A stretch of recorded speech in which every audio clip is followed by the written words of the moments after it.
Thinking of investing, working, or starting a business in the cannabis industry? We've got you covered right here on Plant Problems. Hosted by Tony Frischknecht, Plant Problems takes a different approach to cannabis than what you're seeing and hearing from the mainstream media. Come along with Tony and be in the know about how to invest, work, or start a cannabis business. Let's get the show started with your host, Tony Frischknecht.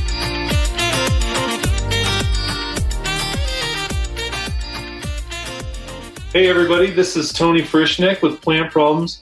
I'm extremely excited to have my next guest on here. He is an award-winning inventor and philanthropist from Port Richey, Florida. His work with politicians has guided international cannabis law reform, and his contribution to legal marijuana landed him a spot on the exclusive CNBC Next list of global business visionaries. As CEO and founder of Magical.com, Garyn created the first self-contained herbal extraction device for at-home use. Magical Butter, a machine that takes cannabis from flower to high-quality infusion with consistency, allowing patients of medical cannabis simple, safe, and smoke-free alternative. His leadership extends beyond business. Garyn founded the Magical Creative Center, an educational program for engineers and entrepreneurs in collaboration with the People's Republic of China and Rights for Entrepreneurs. Everybody, please welcome Garyn Angel. Thanks so much for being on the show with us today. I really appreciate it. I appreciate the opportunity. I like speaking to audiences and really just trying to spread thank yous, appreciation, gratitude, happiness, love. That's what life's all about. So anytime we get an opportunity to share a microphone with a friend, it's always a welcome opportunity. Well, that's great. Garyn, I also want to congratulate you on, you had some big stuff happen over the last week or so about with your distribution rights with Walmart and Magical Butter. Is that correct? Yes, it's been incredible. And we have tremendous retailing partners. Walmart is our latest to sign on with us, and we're very thankful for them. We love them, and we think it's going to be a great place for our customers to experience our brand. They're committed to our messaging and helping people, ultimately serving the community. And so we're excited to work with Walmart because they serve a lot of communities and we really love serving. We don't sell products, we really serve people. That's awesome. Well, Garyn, it's quite a big accomplishment. I know you've had several accomplishments, but you also were the small guy a long time ago. And, I've got a lot of listeners out there that I've talked to in the past and that I'm working with. And the small entrepreneur, did you ever see yourself as growing this big, let's say 5 years ago? Or did you have that in your mind, or 10 years ago? That's a great question. It actually gives me goosebumps because while I enjoy hearing those words, that's not the life or the way that I wake up. I wake up as if every single day I'm a small entrepreneur and it's day one. And what are we going to do? And if you're not waking up and you're not doing that, you're going to lose your ability to be an entrepreneur. I appreciate the question, but I also think that there is no real inflection point in day one. If you're a true entrepreneur, it's every day. When you wake up, don't lose that spirit because you'll lose yourself if you do. I've seen too many people do it. And that's the only reason why I kind of harp on that. Because I feel like everybody wants to be a big entrepreneur, and everybody who I know that acts like a big entrepreneur isn't happy. So stick to the basics and just love the fact that it's a daily grind. Wake up and put your face in it and get after it.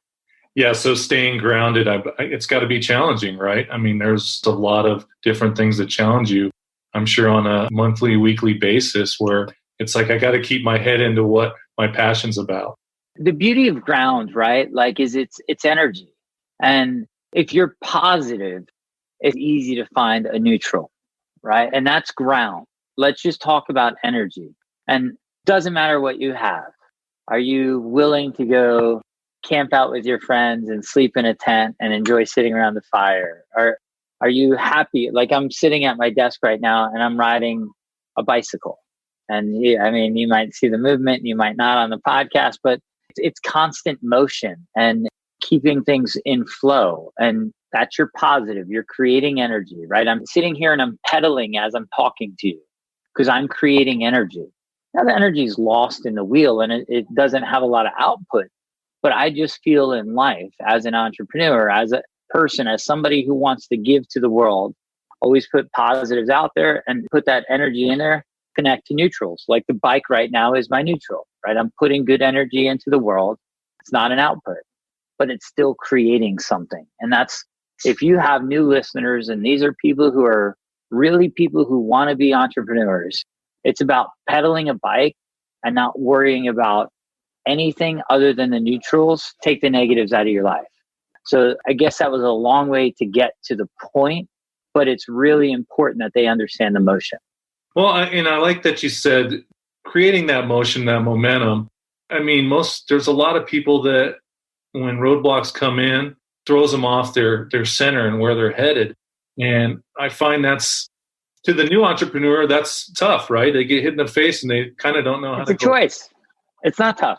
Like, it's a choice. We can't look at it like that. We got to give people the real tools. When you get punched in the face, it's a choice to say, I enjoyed that or that hurt, right? Yes.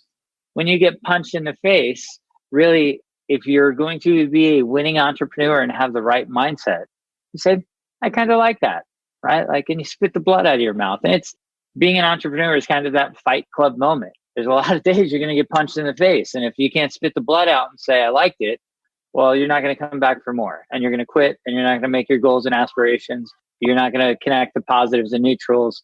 And you're going to probably connect the negatives.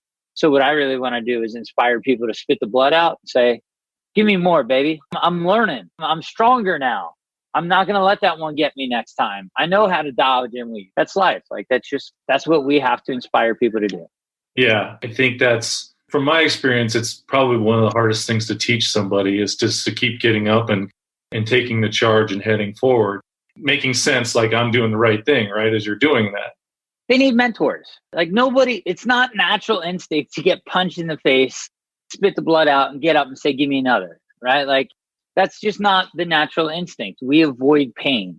And the reality is, I'll tell you a concern of mine is the mental health of entrepreneurs plus 10 years from now.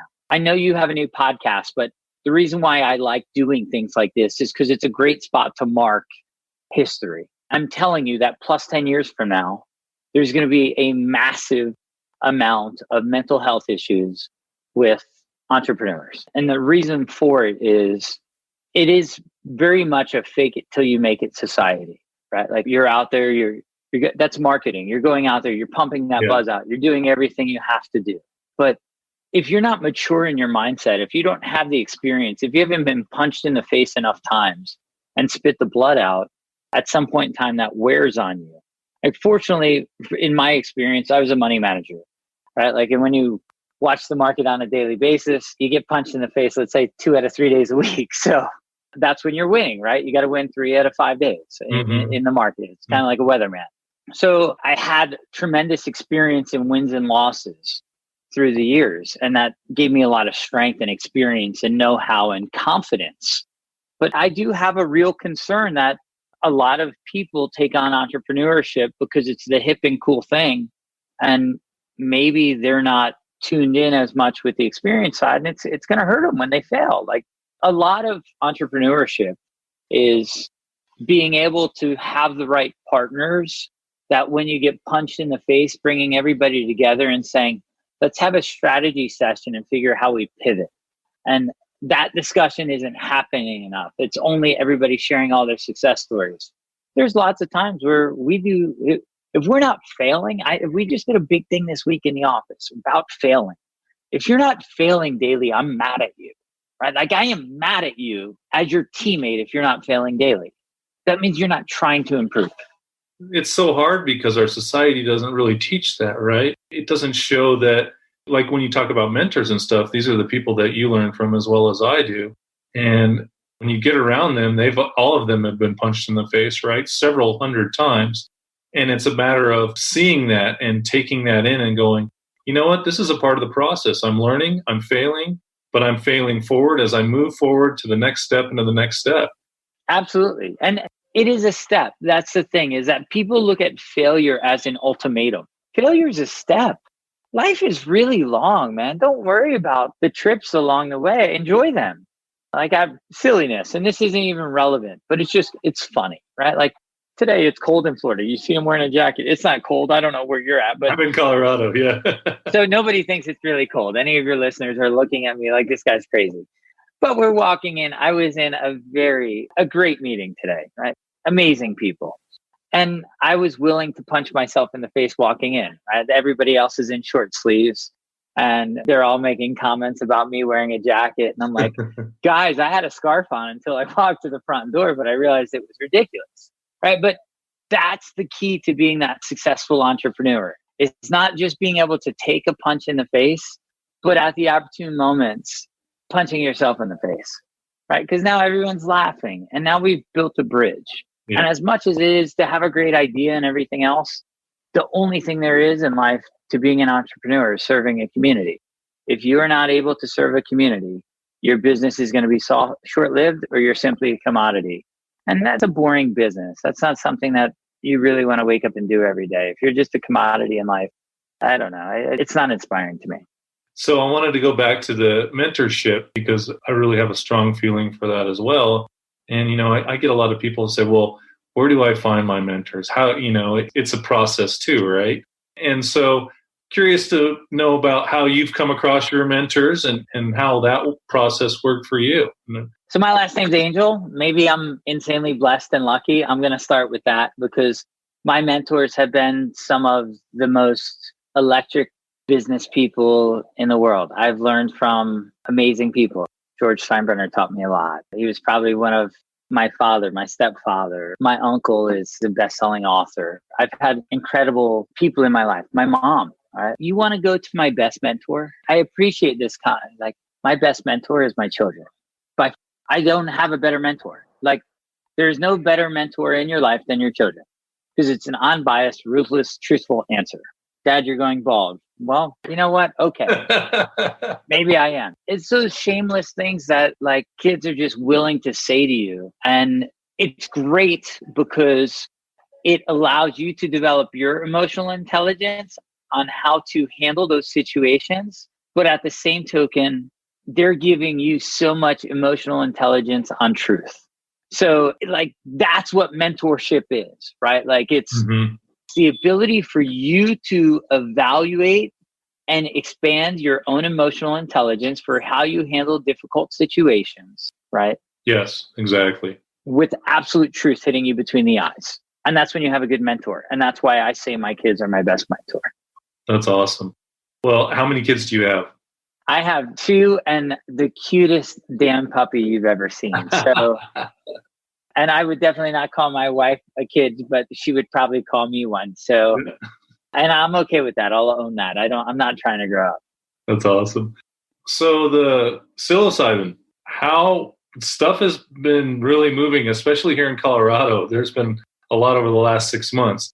I know you have been spending a lot of time there for quite a while. I didn't realize it until I started listening to some of your speeches and stuff, but you definitely have a passion for it, and I think it's awesome.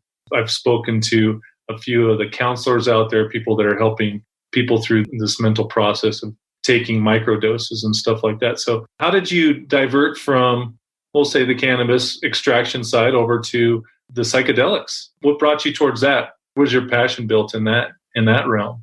So I don't think there's a difference in the two in a lot of aspects.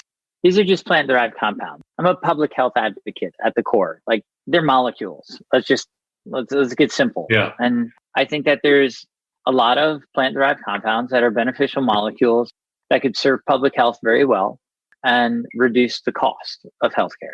I'm into that. I think that's disruptive technology that needs to happen. And that's the root of my passion. If you look at Magical Butter, it was about being able to empower people to find their own wellness, happiness, and center.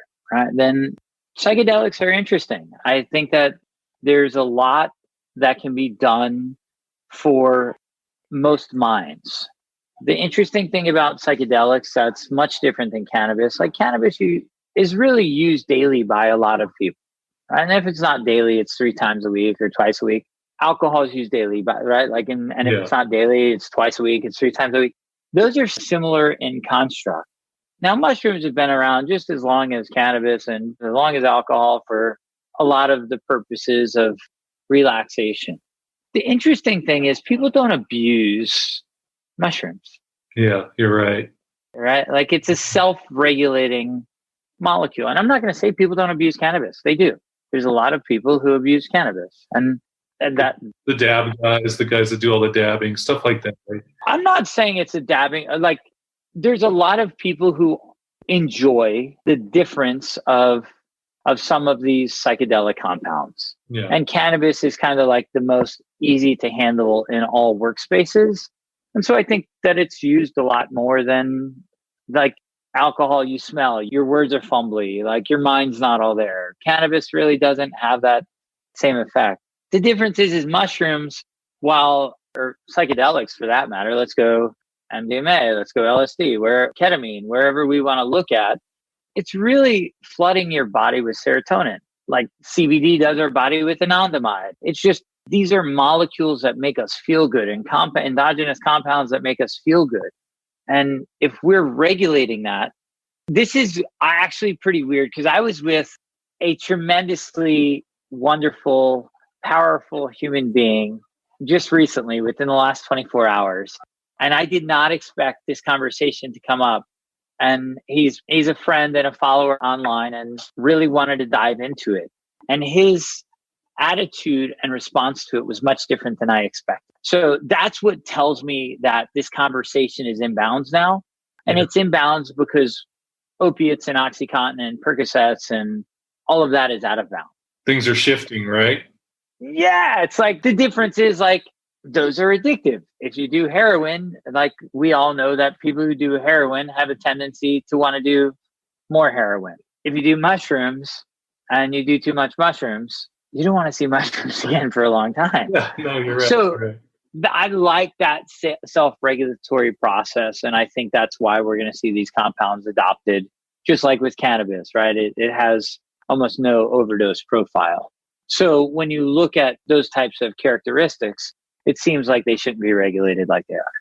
Are you working on any new inventions with psychedelics currently? Or you can either share it or you don't have to, but... Skirt. No, I'm kidding. Like just a little fun into it. And look, we live in the future. And if you're not living in the future, you're probably going to be outdated real quick.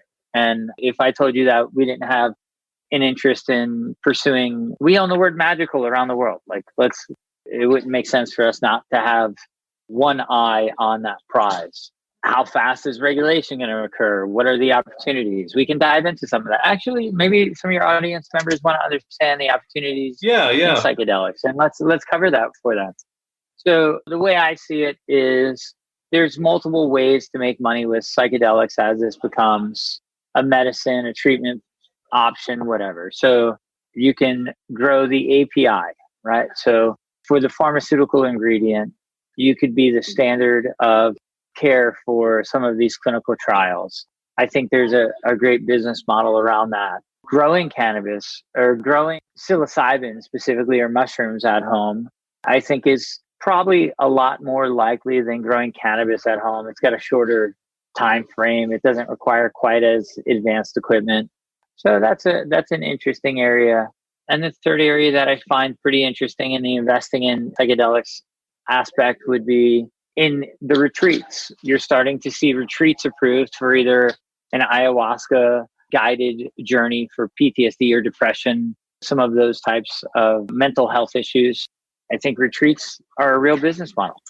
Do you think you had brought up here in the next 10 years, we'll probably see a lot of mental health issues that are happening with the entrepreneur that's digging in right now or in the midst of it right now? It's real. I hate to interrupt you on it, but it's real. Like I'm telling you, I have a lot of friends who are making journeys and selling their houses and doing things that probably might not be the best way. If it's a challenge, and I want people to go be an entrepreneur. I want them to go work. Yeah. But to be an entrepreneur is a really unique skill set. You have to be able to be one of everything. Have a good one, brother. And you don't have to do anything good, but you have to be able to do everything okay. Yeah. And companies are not efficient for a long time until they have the right people in every department. And fortunately, we got over that hump. But I'm not afraid to share that journey with you. There were a lot of times along the way, we're a self-funded company. Like I didn't go out there and get a bunch of venture capital.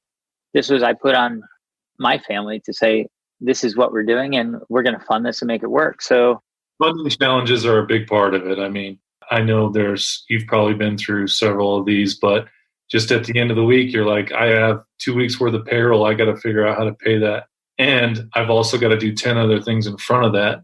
And that's a real problem that I think really crushes a lot of entrepreneurs unless they get used to making it happen. It's actually the gift. It is. You're right. Here's why it's the gift. If you gave that same entrepreneur unlimited funding, they probably wouldn't know what to do with it. It would get wasted and they would never achieve profitability. So the real process is you typically don't get capital until you deserve it. And I know that's so hard for people to understand, but a lot of entrepreneurs don't deserve it because they would go business even if they got funding.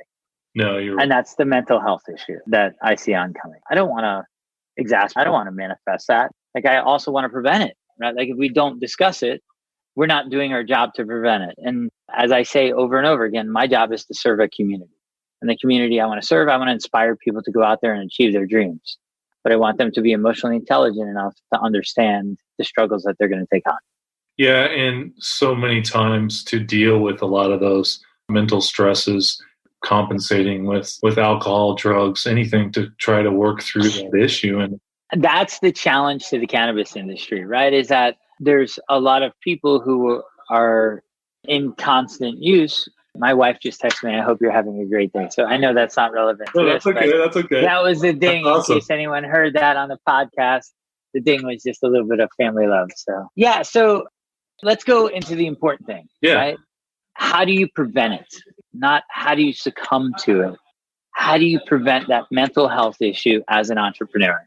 And you prevent it through gratitude, appreciation, thankful, right? Like, because when you're out there and you're cutting all the checks, you have a tendency to lose respect for the process because you only have 2 weeks worth of pay left in your checking account.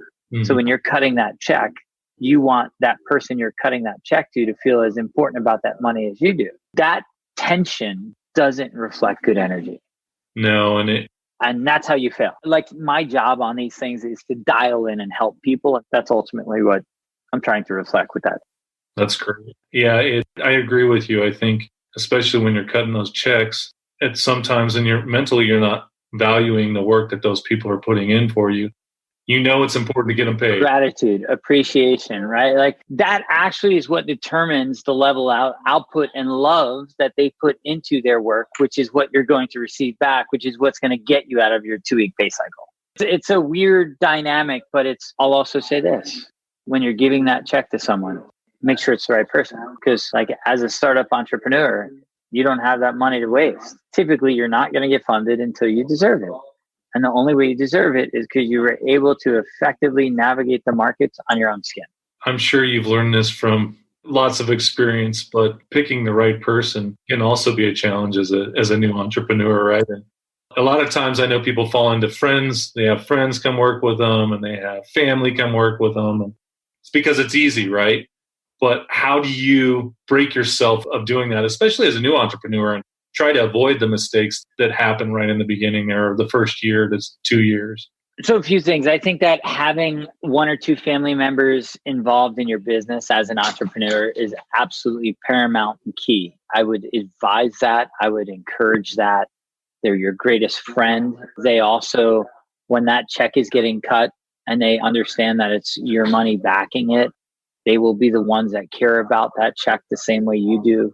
So if you don't have somebody like that, if you don't have a stay-at-home defenseman, I think your odds of success are exponentially lower, okay? Yeah. So first, work with family. Choose the right family members. Choose family members, I don't want to say that are yes men, but are non-combative, right? Like we all know the family member when there's a conversation and a fact comes up, the one person wants to challenge it and everybody else is like, yeah, it's good enough for me. Like it's a conversation. Like you're off by 0.2 seconds in the 0 to 60 of a car. Who gives a shit? Right? Like, yeah. So like, I think there's some characteristics of just understanding, picking your battles, because you're going to have enough confrontation with staff and suppliers and customers, right? So Like you really need someone who's like, look, that's close enough. I got it from here. I'll take care of the 0.2 of a second difference and I'll make that up. Right. So I think those are the characteristics you want to look for in a family member that you're adding, but absolutely look to add a family member. I think that's important. For the rest of the teammates, I really don't hire people for a job description, which is crazy. We have 42 employees now. But I think if you give employees wings, most of the time they're going to fly. If you pick the right people, if you pick people who want to have positive and neutral and not positive and negative, like back to that basis. I always like to make this so it connects back to the purpose of where I opened it. And the open had real intention. Is because there are two types of people in the world. Some people connect to positive and negative. Some people connect to positive and neutral. If you're building a team, culture is important. And if you put positive and negative in there with the positive and neutral, your culture sucks. If you put a bunch of positive and neutrals in there, regardless of circumstance, the worst case scenario is you have a neutral environment and 99% of the time you're going to have a positive environment. Yeah, that's well said. Just picking, I would say that there's a lot of people that would disagree with you on how you not having let them do it their way. No, I totally, but no worries. A lot of things that you read out there don't say, well, job descriptions aren't important. So I appreciate your candidness about that. Org charts are important. Job descriptions aren't. Gotcha. So you have to have organizational structure, but you don't have to have job descriptions. Yeah, those are... They're mutually exclusive statements. Exactly. Well, Garyn, I really appreciate you spending time with us today. I'd love to spend more time with you here in the future. I know you have a lot of stuff going on, so I want to thank you for joining Plant Problems today, and look forward to talking to you in the future. Love you, brother. Thank you. Thank you so much. I hope your podcast becomes the next Joe Rogan experience. So good luck to you in all your future endeavors, and I enjoy your audience, and I look forward to connecting to them deeper. All right, great. Thanks, Garyn. Thanks, friend. You've just listened to another insightful episode of Plant Problems. If you like what you heard so far, don't forget to tell your friends and colleagues. For additional resources or to leave a review, head over to plantproblem.com. Join us again next week on Plant Problems with Tony Frischknecht. We look forward to having conversations with you as we go along this journey.